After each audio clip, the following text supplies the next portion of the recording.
요즘 주변에서 드론을 심심치 않게 찾아보실 수 있죠. 시장 분석기관 가트너는 올해 전 세계 민간 부분 드론 판매량이 299만 대가 될 것을 전망했습니다. 이는 작년보다 39% 증가한 수치인데요. 이처럼 민간 드론 시장은 날로 성장하고 있습니다.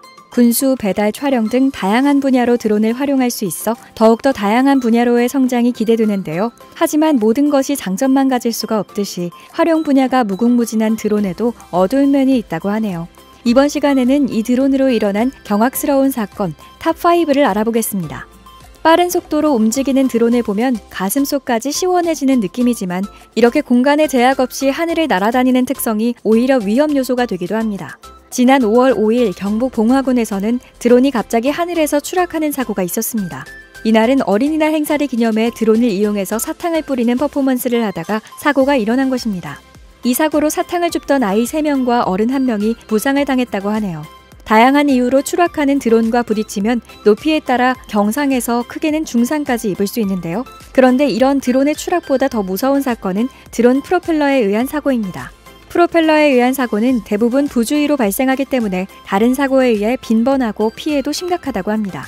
2015년 세계적인 라틴 팝스타 엔리케 이글레시아스는 멕시코 티후아나에서 열린 콘서트 도중 프로펠러에 손가락이 베이는 사고를 당했습니다. 이 사고는 유튜브에 영상이 퍼지면서 큰 화제가 됐었는데요. 드론기 프로펠러의 위험성은 제초기에 비유되곤 합니다. 특히 최근에 등장한 드론들은 더 빠른 기동성 확보를 위해 더 좋고 빠른 프로펠러 모터를 사용하려는 추세이기 때문에 향후 드론 사고는 더 늘어날 것으로 예상됩니다. 지난 5년간 원전 주변 불법 비행 드론 적발 건수는 총 26건이었으며 그중 9건은 조종자를 발견하지 못해 처벌조차 하지 못한 것으로 나타났습니다. 또한 인천국제공항에서 드론이 불법으로 비행하면서 항공기 5대가 착륙하지 못하고 김포공항으로 회항하는 사태가 벌어졌습니다. 주변 상공에 불법 드론이 출현해 1시간 동안 인천공항의 이착륙이 중단된 소동이 빚어진 것은 개항 이후 처음이었다고 합니다. 이처럼 무분별하게 공간 제약 없이 날아다니는 드론. 하지만 드론 운행 규제에 대한 법은 허술한 편이고 각종 규제에서 자유로운 드론이 무분별한 비행을 하더라도 단속할 수 있는 근거가 없는 셈입니다.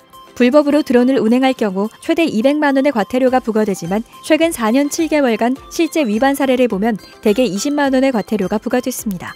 상황이 이렇자 무분별한 드론 운행에 따른 피해를 막기 위해 예방 대책을 마련해야 한다는 목소리가 나옵니다. 몰카 범죄는 사회 문제로 크게 대두된 적이 있는데 이제는 지능적으로 드론을 이용해서 몰카를 찍은 사건이 곳곳에 발생하고 있습니다. 경찰에 따르면 지난 9월 19일 오전 0시부터 3시까지 부산 수영구 한 아파트 일대에서 드론 날아다니는 소리가 들리기 시작. 이후 오전 3시 5분쯤 드론이 아파트 주변에 떨어지는 굉음이 들려 입주민이 경찰에 신고했습니다. 출동한 경찰은 100만 원대 고가의 드론에 부착된 카메라를 보고 의심을 가졌는데요. 이때 드론 주인 A씨가 아파트 현관 입구로 들어왔고 그는 경찰을 보자마자 도주했습니다.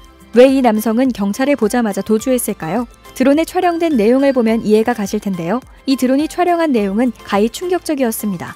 드론을 이용해 아파트 창문을 통해 성관계 영상을 촬영한 것인데요. 심지어 한 쌍이 아니라 10쌍의 남녀가 촬영됐다고 해 사람들에게 충격을 줬습니다. 부산경찰청 관계자는 영상물의 구체적인 내용은 확인해 줄 수 없지만 남녀 10쌍의 신체 부위가 찍혀 있었던 것은 사실이라며 성관계 영상의 담김을 순화적으로 표현한 것처럼 말했습니다.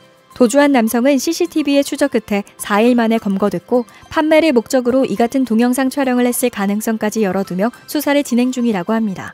이외에도 해외에서는 남의 집안에 몰래 훔쳐보는 것 외에도 전방위 촬영이 가능한 카메라를 장착해 현금 인출기 사용자의 비밀번호를 알아내고 어린이 놀이터 상공에 드론을 날려 소아 범죄 대상을 물색하는 사례가 보고되기도 했습니다. 이처럼 국내외적으로 드론을 이용한 여러 범죄가 점차 사회 문제로 대두되자 이에 우리나라 경찰에서는 대국민 홍보를 통해 드론 불법 조작과 촬영에 대한 112 신고 활성화를 유도하고 있지만 아직까지 멀리 떨어진 곳에 몸을 숨기고 조작하는 드론 범인을 완벽하게 잡기란 사실 어려운 실정입니다.